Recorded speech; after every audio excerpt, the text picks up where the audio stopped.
मेरा हम लोग पहुंचे अकाउंट्स के चैप्टर पे, प्रोविडेंस एंड रिजर्व्स, ये चैप्टर का नाम है।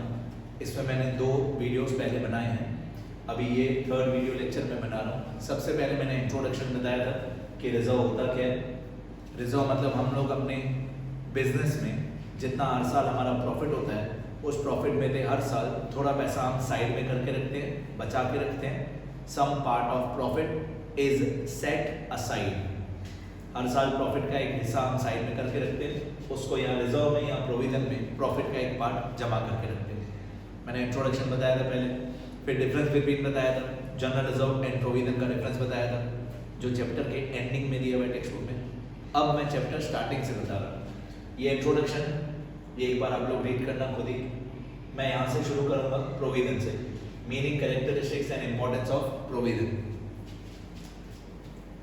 वैसे मैंने जब डिफरेंस बिटवीन बताया था जनरल रिजर्व और प्रोविजन का, जब डिफरेंस बिटवीन बताया था तभी मैंने आपको बताया था कि प्रोविजन में प्रॉफिट का एक पार्ट हम जमा करके रखते हैं।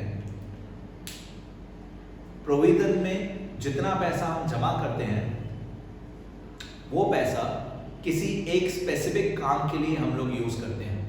जितना भी पैसा प्रोविजन में जमा किया हुआ है वो किसी एक स्पेसिफिक पर्पस के लिए यूज कर सकते हैं। इंग्लिश में इसका बहुत सही सेंटेंस है, the amount of provision can be used only for that specific purpose for which it was created. Provision का पैसा सिर्फ उसी काम के लिए यूज कर सकते हैं जिस काम के लिए प्रोविजन बनाया है। तो ये मीनिंग है प्रोविजन की।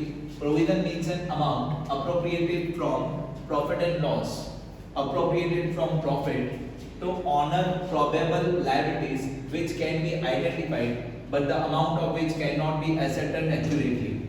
मतलब कोई ऐसा लॉस है या कोई ऐसी लायबिलिटी है जो हमको पक्का मालूम है फ्यूचर में होने वाला है।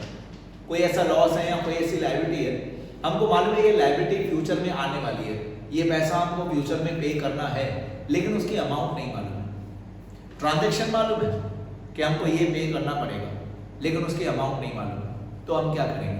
तो हम पैसा जमा करके रखेंगे एक प्रोविजन। तो यहाँ पे लिखा हुआ है to honour probable liability. Probable मतलब जो शायद फ्यूचर में पे करना पड़े, शायद पे नहीं करना पड़े। Probable liability which can be identified, हमको मालूम है पे करना पड़ेगा, but the amount of which cannot be ascertained, जिसकी अमाउंट हमको मालूम नहीं है।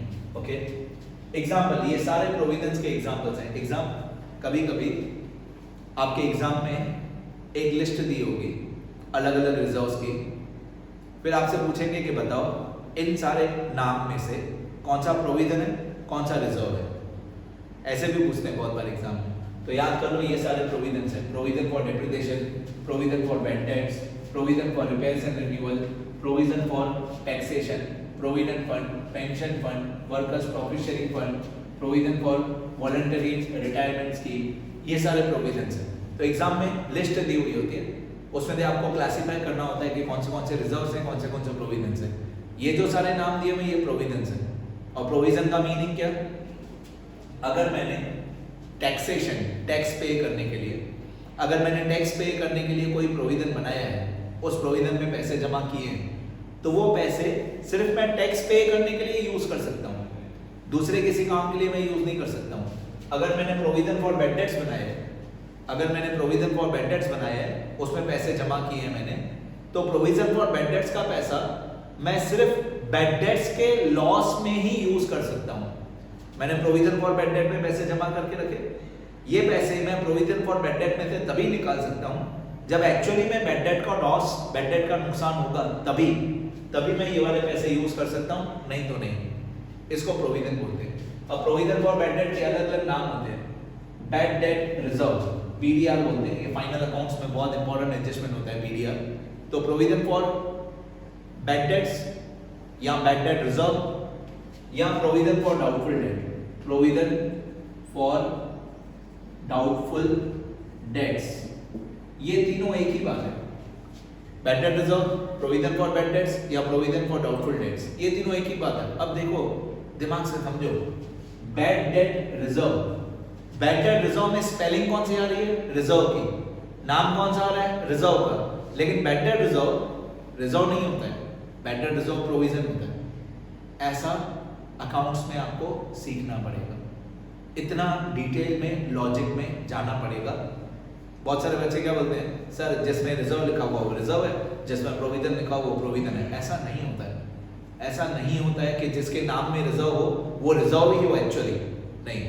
बैड डेट रिजर्व के नाम में रिजर्व आता है, लेकिन बैड डेट रिजर्व है प्रोविजन, क्योंकि बैड डेट रिजर्व का पैसा सिर्फ बैड डेट्स के लिए यूज हो सकता है और किसी काम के लिए यूज नहीं हो सकता है। फिर Thus provision is different from liability. Amount of liability is fixed. Liability और provision कैसे अलग है? Liability वो होती है जिसका अमाउंट फिक्स है, हमको इतना ही पैसा पे करना है। तो liability की जो अमाउंट है वो फिक्स है, इतनी ही अमाउंट पे करनी है, लेकिन provision की अमाउंट फिक्स नहीं होती। ठीक है? Amount of liability is fixed and it is sure to pay, while provision is an amount appropriated from profit for probable expenses or losses for which the amount cannot be ascertained. मतलब liability में fix होता है कि पे करनी है और उसकी अमाउंट भी फिक्स होती है, कितना पे करना है, पे करना ही है लायबिलिटी, और कितना अमाउंट पे करना है वो फिक्स होता है। प्रोविजन में ये भी फिक्स नहीं होता है कि पे करना है कि नहीं, और अमाउंट कितना पे करना है वो भी फिक्स नहीं होता है। ओके, अब ये प्रोविजन, जब हम प्रोविजन में पैसे ट्रांसफर करते हैं तो प्रॉफिट एंड लॉस अकाउंट होता है debit, profit and loss account debit, और सारे प्रोविजंस हो जाते हैं क्रेडिट। तो ये जर्नल एंट्री भी एग्जाम में पूछ सकते हैं। Write the journal entry for amount to be transferred to provision. तो ये जर्नल एंट्री होती है profit and loss account debit to जो भी प्रोविजन में पैसे जमा करने हो, डिपॉजिट करने हो, तो पीएनएल हो जाएगा डेबिट और सारे प्रोविजंस हो जाएंगे क्रेडिट। देखो यहाँ पे लिखा हुआ है ना bad debt reserve, bad debt reserve यहाँ प्रोविजन फॉर बैड डेट से एक ही बात है। तो इतना पहले एक बार अच्छी तरह से मैं तो आपको यही एडवाइस करूंगा कि समझो मेरे वीडियो लेक्चर में थे, और नोट्स खुद के बनाओ, रट्टा नहीं मारो, खुद की भाषा में लिखो, खुद के नोट्स बनाओ। ठीक है, नोट्स बनाओ बेटा।